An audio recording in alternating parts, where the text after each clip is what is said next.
Praise Lord, praise Lord, praise Lord, hallelujah, hallelujah, hallelujah. सबको जय मसीह की। जय मसीह की। परमेश्वर, हमारा परमेश्वर जो सबका परमेश्वर है, वो इजरायलियों को गहन सच्चाई से चेतावनी देता है। हालेलुया। आज के सुसमाचार के लिए परमेश्वर की बेटी प्रार्थना करेगी। सबको जय मसीह की। परमेश्वर आप सबके साथ है और आप सबसे बहुत प्रेम करता है। Hallelujah, hallelujah. महान परमेश्वर, सर्वशक्तिमान ईश्वर, जमीन आसमान दे मालिक ते खालिक, तुहाडा धन्नवाद, तुहाडा शुक्र करदे स्वामी अज दे सुंदर दिन लई, सुंदर समय लई। पिता जी, जो साड़ियां जिंदगियां च बख्शिया प्रभु, खुशियां ते आनंद दा दिन बख्शिया, तंदरुस्ती दित्ती पिता जी, और अपने कदमां च बैठने लई अपना फजल बख्शिया प्रभु। ये सब तुहाडी दया, तुहाडी किरपा मेरे पिता परमेश्वर, और तुहाडी बेटी हिरदे तो तुहाडा धन्नवाद, तुहाडा शुक्र करदी स्वामी। सचमुच खुदा जो सेवा बख्शी प्रभु, हर रोज़ वचन देंदे आ, प्रचार करना, उस लिए भी तुहाडा धन्नवाद, तुहाडा शुक्र करते हैं। बेनती करदी पिता जी, हुण तुसीं अपने वचन के अनुसार साडे विचकार आओ और वचन पढ़ने प्रचार करने साडा मूँह बन के बोलो मेरे पिता जी, ताकि तुहाडा दिता वचन तुहाडी इच्छा के मुताबिक मेरे पिता परमेश्वर दुनिया की शोर तक पहुँचे। तुहाडा धन्नवाद, तुहाडा शुक्र करदे हैं प्रार्थना सुनने लई। प्रार्थना प्रभु जीसस के समर्थी ते पवित्र नाम विच मंगदे हैं, आमीन। आमीन। Praise Lord. सुनिए, परमेश्वर चेतावनी देता है इजरायलियों को कि तुम वापस आ जाओ, मुड़ आओ, क्योंकि इजरायली एक जिद्दी और ढीठ और घमंडी कौम बन चुकी थी और परमेश्वर को वो तुच्छ जानने लगे थे। तब परमेश्वर ने उनको चेतावनी दे दी कि आप लोग जान जाओगे कि वो ही एक यहोवा परमेश्वर है, उसके अलावा कोई और परमेश्वर ईश्वर नहीं है। जब वो आपको ऐसी तकलीफ देगा कि आप फिर भागकर उसके पास आओगे, और ऐसा होता है और होता रहा था। हालेलुया। सुनिए, क्योंकि गहन सच्चाई का मतलब है कि इजरायली लोग पिता परमेश्वर यहोवा को भूल गए थे और संसार के नियमों को, रीति रिवाजों को मानकर और उनके साथ अपने संबंध बनाकर, उनके रीति रिवाजों में शामिल होकर वो उनके साथ वो सारे काम करते थे जिनसे परमेश्वर घृणा करता है, नफरत करता है। इसीलिए हमारा परमेश्वर यहोवा उनको बड़ी एक गहन चेतावनी देता है और कहता है कि उसके बच्चों वापस आ जाओ, क्योंकि यहोवा के सिवाय उनका कोई और पिता परमेश्वर रखवाला या अयाली नहीं है। अयाली होता है जो सुरक्षा करता है भेड़ों की, जिसको चरवाहा भी कहते हैं, और यहोवा हमारा चरवाहा है। आप इस भजन को भी कई बार पढ़ते हैं, भजन संहिता 23। लेकिन हम यहाँ बात करते हैं, जब यहोवा ने इजरायलियों को मिस्र से निकाला था, उनकी गुलामी से आज़ाद कराया था, तब उनको छूछे हाथ नहीं निकाला था। उनको इजरायलियों पर, यानी कि मिस्रियों को इजरायलियों पर परमेश्वर ने नम्र कर दिया था, दयालु कर दिया था कि जो उसके लोग मांगे उनको दे दो। और इजरायलियों ने अपने 430 बरस की सारी कमाई, यानी मेहनत का जो मोल था, उस एक दिन में पूरा कर लिया था। हर एक ने अपने पड़ोसी से सोना, चांदी, वस्त्र और भेड़ बकरी, गाय बैल, जो कुछ हो सकता था उन्होंने उनसे ले लिया। और वो इतने आंखों के बंद लोग हो चुके थे, यानी कि पिता परमेश्वर यहोवा की ओर से उन्होंने उनको सब कुछ देते गए, कीमती से कीमती वस्त्र दिया। इसलिए परमेश्वर कहता है कि देखो, जब तुम वहां से निकले, क्या तुमको किसी बात की घटी हुई? क्या किसी बात में आपको कमजोरी महसूस हुई? उनके सब लोगों में इजरायलियों की वजह से मुश्किलें आई, मुसीबतें आई, और पिता परमेश्वर यहोवा ने उनमें ऐसे ऐसे अजीब अचंभे और आश्चर्य कर्म किए कि जो संसार में कोई ईश्वर देवता नहीं कर सकता। उनके पहलोठों को मार डाला, और देखो इजरायलियों के घरों को छोड़कर पूरे मिस्र में अंधेरा था, क्योंकि मिस्र के लोग इनको जाने नहीं देते थे। उनको मुफ्त में नौकर मिले हुए थे, गुलाम मिले हुए थे, दास मिले हुए थे, सेवक मिले हुए थे। लेकिन हमारा परमेश्वर यहोवा कभी इंसाफ जब करता है तब वो पूरा पूरा न्याय करता है। सुनिए, वो परमेश्वर कहता है उसने अपने लोगों को, इजरायलियों को उत्तम गेहूं से तृप्त किया और स्वर्ग से रोटी दी जो वो स्वर्गदूतों को देता है, यानी कि मन्ना बरसाया, और उनको चकमक चट्टानों से पानी पिलाया, जो संसार में कोई ऐसा कार्य नहीं कर सकता कि चकमक पत्थर से पानी निकले। चकमक पत्थर एक वो पत्थर होता है जिसको आप मैग्नेट बोलते हैं, मकनातीस बोलते हैं, जो लोहे को अपनी ओर खींच लेता है। Hallelujah, hallelujah, praise Lord. Praise the Lord. परमेश्वर यहोवा कहता है कि उसने आपको तंदुरुस्ती दे दी है, आज़ादी दे दी है, इसलिए वापस आ जाओ। तुम्हारा परमेश्वर तुमको पुकारता है। हालेलुया। सुनिए, और वो कहता है तुम्हारे हर तरह के नुकसान को वो दुगना भर देगा। अगर और भी कोई कमी है तो उसको बोलो, उससे साफ साफ बात करो, लेकिन किसी और के आगे सर ना झुकाओ।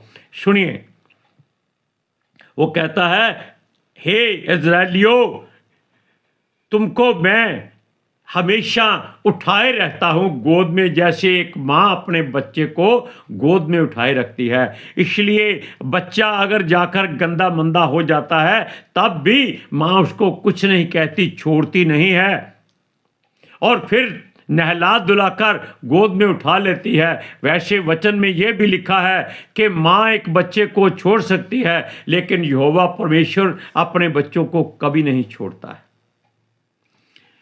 वो कहता है जब मैं तुमको तितर बितर करता हूं तब तुम चीखते हो, जब गैर जातियों के हाथों में देता हूं तब तुम चीखते हो, और इजरायलियों तुम घमंड से क्यों भर गए हो। ये आजकल भी हो रहा है। सुनिए, वो कहता है इतने मगरूर मत बनो कि नशे में चूर रहने लगे हो, परमेश्वर को भूल जाते हो। ये बात बुरी है। गैर जातियों के साथ मिलकर यहोवा को क्रोध दिलाते हो और परमेश्वर को रुस्वा करते हो, नाराज करते हो, गुस्सा दिलाते हो। सुनिए, परमेश्वर कहता है कि वापिस आ जाओ। परमेश्वर नहीं चाहता कि आप लोगों को वो फिर से दुख दे, नाश करे, या आग में झोंके, या मरी फैलाए। ईश्वर परमेश्वर जो है वो मनुष्य नहीं कि किसी बात को भूल जाए। अब जब इजरायलियों को मिस्र से बाहर निकाला तो उनके आगे लाल समुद्र था, कोई मार्ग नहीं था, लेकिन यहोवा जो करता है वो सही करता है। उसने समुद्र में ही उनको रास्ता बना दिया। फिर भी ये लोग अपने घमंड में आकर अपने पिता से किनारा करते थे, भागने की कोशिश करते हैं, जैसे बिगड़ी हुई औलाद अपने माँ बाप को छोड़कर अपने यारों, दोस्तों, मित्रों के साथ मिलकर गलत कामों में आनंदित होना चाहते हैं। ऐसे ही ये लोग थे। परमेश्वर कहता है अगर तुम वापस आ जाओ तो मैं तुम्हारे बैरियों को एकदम से दबा दूंगा। जिन बैरियों ने तुमको दुखी किया है, तंग किया है और यहोवा को अपवित्र ठहराया है और उसके नाम के आगे कई कई गलत बातें की हैं, इसलिए वापस आओ ताकि यहोवा परमेश्वर तुम्हारे बैरियों को ऐसा पलटा दे कि वो जान ले कि केवल यहोवा ही परमेश्वर है और वो ही सृष्टि का करता है, जिसका नाम मैं जो हूं सो हूं। आप एक वचन को पढ़ते हैं, यहेजकेल की पुस्तक 33 अध्याय उसका 29वां वचन सुनिए। इसलिए जब मैं उन लोगों के किए हुए सब घिनौने कामों के कारण उस देश को उजाड़ ही उजाड़ कर दूंगा, तब वे जान लेंगे कि मैं यहोवा हूं।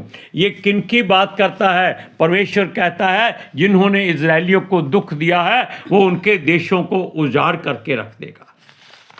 और ये बात आप जान लीजिए कि आप पलटा कभी मत लेना।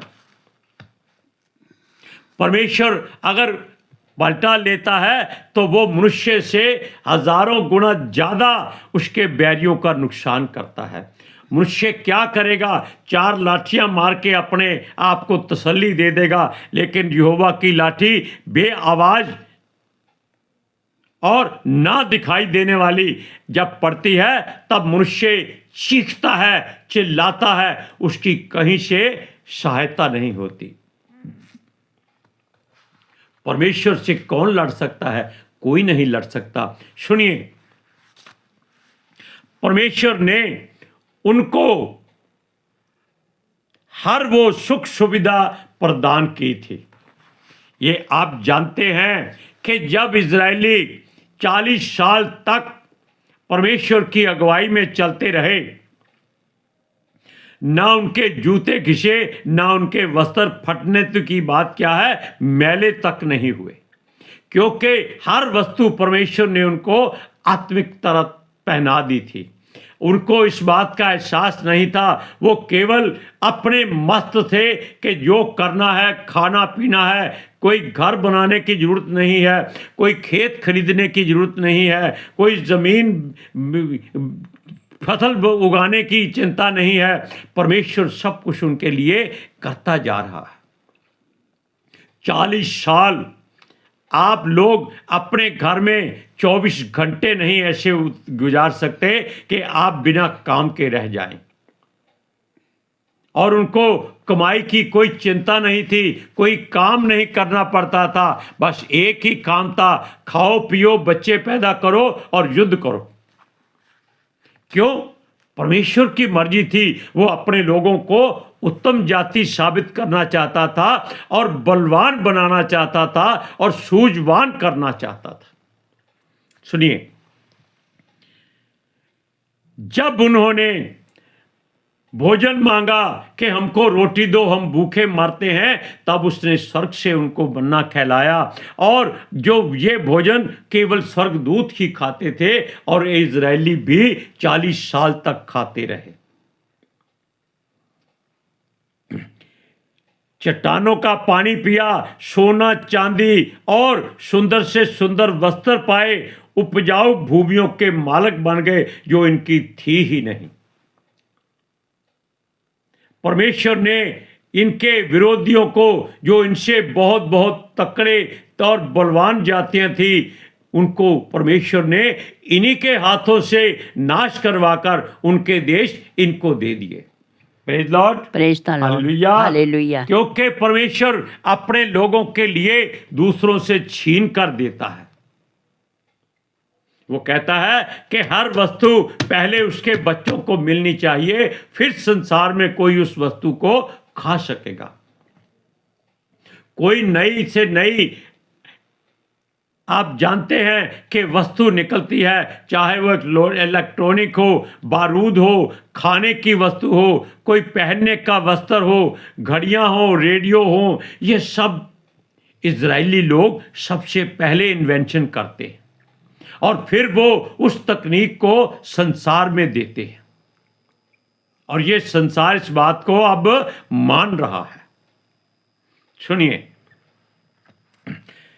वो कहता है अपने लोगों को उन देशों में बसा दिया जहां पर अनाकवंशी का मतलब है ऐसे लोग जो 8-8, 9-9 फीट के एक दैत्यों के समान लोग होते थे, और वो इतने बलवान थे कि उनसे कोई जाति युद्ध नहीं करती थी। लेकिन हमारे परमेश्वर ने अपने लोगों से उन लोगों का नाश करा दिया। बेशक इजरायली क्या जानते हैं क्या कहते थे? इजरायली कहते थे कि हम उनके सामने टिड्डियों की तरह दिखाई देते हैं। ये खुद कबूल करते थे, ये भूल जाते थे कि उनका परमेश्वर यहोवा उनके संग है। Praise Lord, praise the Lord, hallelujah. Hallelujah. सुनिए, यहोवा उन्हें हर बात की क्षमा करता जब भी वो उसका विरोध करते या कभी उन परमेश्वर के लिए मुसीबत खड़ी कर देते। मुसीबत का मतलब है ऐसा कुछ काम कर देते कि परमेश्वर को उन्हें बचाना पड़ता था। वो ऐसी बातें संसार में कर देते थे, क्यों? वो जान गए थे कि उनके साथ यहोवा है, वो उनको बचा लेगा। वो बिना वजह कभी कभी युद्ध कर देते थे, और परमेश्वर उनकी हिम्मत बढ़ाने के लिए उनको तंदुरुस्ती देता था और हिम्मत देता था। चिंता मत करो, तुम्हारा पिता जो स्वर्ग का मालिक है, सृष्टि का सृजनहार है, वो तुमको कभी लज्जित नहीं होने देगा। लेकिन ये लोग फिर भी भटक जाते थे। क्यों? मनुष्य थे। संसार की चौकाचौंध देखकर इनके मन भटक जाते थे। ये जंगलों में, सुनसान इलाकों में आग जलाकर अपना काम करते थे, और संसार रोशनियों में जगमग रहता था। यही बात इनके मनों को खटकती थी। सुनिए, और इनकी बुराई अगर ज्यादा बढ़ जाती थी तब परमेश्वर इनको कई कई तरीकों से सजा देता था। कभी आग में, कभी जमीन खोलकर उसके भीतर, कभी इनके ही भाइयों के द्वारा तलवार से मरवा देना, और कभी इनमें मरी फैला देना, कभी जहरीले सांप भेज देना। लेकिन ये लोग परमेश्वर की तरह ही मजबूत हो चुके थे, हर दुख को सहते जाते थे, ढीठ हो चुके थे। कोई बात नहीं, वो पिता है, क्षमा करेगा। जो करना है करते जाओ। क्यों? कोई घर नहीं है, कोई रौनक नहीं है, कोई इच्छा नहीं है, परमेश्वर की मर्जी पूरी करनी है। और सुनिए, इनके शरीर भी बड़े मजबूत थे। ये लोग किसी से युद्ध करते समय डरते नहीं थे, और इनसे इनके बैरी इतना डरते थे कि वो एक जाति के लिए, यानी कि इजरायलियों के लिए युद्ध करने के लिए कई कई देश इकट्ठे होकर उन पर आक्रमण करते थे। लेकिन फिर भी यहोवा परमेश्वर उनको इनके हाथों से हरवा देता था और इनके अधीन कर देता था, और वो लोग इनको सोना, चांदी, वस्त्र सब कुछ भेंट कर देते थे कि हमारी जान बख्श दो। वो इनकी सेवा करते थे, इनके लिए भोजन भेजते थे, इनके लिए पानी भरते थे, और इनको आग जलाने के लिए लकड़ियां इकट्ठी करके देते थे। Hallelujah, hallelujah, praise Lord. सुनिए, और जब ये परमेश्वर से मार खाते और उसका भय मानते, तब ये उसके आगे क्षमा मांगते, गिड़गिड़ाते और उसको याद दिलाते कि वो हमारा परमेश्वर है, वो हमें प्यार करता है, और परमेश्वर दयालु होकर इन पर दया कर देता। अपने प्रभु के कामों को गलत बताने वाले लोगों को वो संसार में नहीं रहने देता। सुनिए, संसार में ये इतना घुलना कोशिश करते थे कि परमेश्वर इनको थोड़ी सी चेतावनी देता था। लेकिन वो कहता है कि अब यहोवा उनके कामों के अनुसार ही उनका न्याय करेगा। क्यों? इन लोगों ने कहा था कि यहोवा का न्याय ठीक नहीं है। इसलिए अब वो इनका न्याय इनके कामों के अनुसार करेगा, उसमें चाहे इजरायली भी हो या इनके बीच में रहने वाली कोई जाति हो, चाहे इनके वैरी विरोधी इनके साथ मिले हुए हों, सबका न्याय करेगा। एक वचन पढ़ते हैं, यहेजकेल की पुस्तक 33 अध्याय उसका 20वां वचन सुनिए। तो भी तुम कहते हो प्रभु की चाल ठीक नहीं है, क्योंकि सब कुछ मिल जाता था इसलिए। हे इज़राइल के घराने, मैं हर एक व्यक्ति का न्याय उसकी चाल ही के अनुसार करूंगा। यानी कि जैसी लोग तुम चाल चलते हो, परमेश्वर कहता है अब तुम्हारा न्याय तुम्हारे मुख के वचनों के अनुसार ही किया जाएगा। Hallelujah, praise Lord. आज के सुसमाचार के लिए परमेश्वर की बेटी प्रार्थना करेगी। Hallelujah. Thank you Jesus, thank you Lord, thank you ਪਿਤਾ ਆਤਮਾ ਜੀ। ਤੁਹਾਡਾ ਧੰਨਵਾਦ, ਤੁਹਾਡਾ ਸ਼ੁਕਰ ਕਰਦੇ ਸੁਆਮੀ, ਸਾਡੇ ਵਿਚਕਾਰ ਆਉਣ ਲਈ, ਵਚਨ ਪੜ੍ਹਨੇ 'ਚ, ਪ੍ਰਚਾਰ ਕਰਨੇ 'ਚ, ਸਾਡਾ ਮੂੰਹ ਬਣ ਕੇ ਬੋਲਣ ਲਈ ਪਿਤਾ ਜੀ। ਤੁਹਾਡੀ ਬੇਟੀ ਹਿਰਦੇ ਤੋਂ ਤੁਹਾਡਾ ਧੰਨਵਾਦ, ਤੁਹਾਡਾ ਸ਼ੁਕਰ ਕਰਦੀ ਸੁਆਮੀ। ਸੱਚਮੁੱਚ ਖੁਦਾ ਤੁਹਾਡਾ ਦਿੱਤਾ ਵਚਨ ਤੁਹਾਡੀ ਇੱਛਾ ਦੇ ਮੁਤਾਬਿਕ ਮੇਰੇ ਪਿਤਾ ਪਰਮੇਸ਼ਵਰ ਦੁਨੀਆ ਦੀ ਸ਼ੋਰ ਤੱਕ ਪਹੁੰਚੇ, ਲੋਕ ਸੁਣਨ ਔਰ ਸੱਚਾਈ ਨੂੰ ਜਾਣਨ ਔਰ ਸੱਚਾਈ ਇਹਨਾਂ ਨੂੰ ਆਜ਼ਾਦ ਕਰੇ ਪਿਤਾ ਜੀ। ਤੁਹਾਡਾ ਧੰਨਵਾਦ, ਤੁਹਾਡਾ ਸ਼ੁਕਰ ਕਰਦੇ ਹਾਂ ਪ੍ਰਾਰਥਨਾ ਸੁਣਨ ਲਈ। ਪ੍ਰਾਰਥਨਾ ਪ੍ਰਭੂ ਯੀਸਸ ਦੇ ਸਮਰਥੀ ਤੇ ਪਵਿੱਤਰ ਨਾਮ ਵਿੱਚ ਮੰਗਦੇ ਹਾਂ, ਆमीन। आमीन, प्रेज लॉर्ड, हालेलुया। अब आप जान लीजिए कि परमेश्वर के विरोध में एक शब्द भी नहीं बोलना है। सबको जय मसीह की। जय मसीह की।